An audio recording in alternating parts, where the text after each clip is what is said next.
তুমি আজকে আসছো, 2 দিন আগে আসতো। আজকে আমার ছেলের আমি বিয়ে করে ফেলেছি, আজকে আসছো কেন তুমি? তো তুমি আমার একটা রাস্তা দেখাও যে আমার কি করা লাগবে।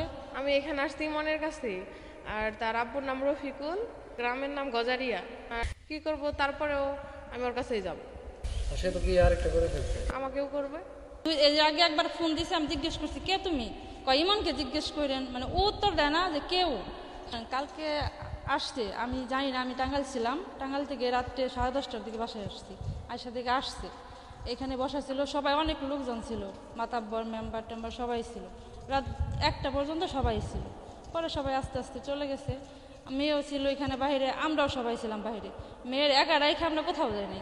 আমি মানে আমার মা, আমার কাকিরা সবাই মেয়ের পাহারা দিচ্ছি, বাহিরেই ছিলাম আমরা, মেয়ের আলাদা রেখে কোথাও যাইনি। তো রাত 4টার দিকে ওকে খাবার দেওয়া হয়েছে, মানে আমরা তো খাইনি। এর মধ্যে 4টার দিকে আমরা খাইতে গেছি, তখন ওদের ওরেও খাবার দেওয়া হয়েছে, কিন্তু খায় নাই। আমার মা পড়ালো যে অনেক বুঝাইছে যে তুমি আজকে আসছো, 2 দিন আগে আসতো। আজকে আমার ছেলের আমি বিয়ে করে ফেলেছি, আজকে আসছো কেন তুমি? তো তুমি আমার একটা রাস্তা দেখাও যে আমার কি করা লাগবে। যেহেতু তুমি আজকে মানে বুঝা শুনে আসতো, বিয়ে করানোর পরে আসতো, আমি তো ওই মেয়ের জীবন নষ্ট করতে পারবো না, তোমার জীবন নষ্ট করতে পারবো না।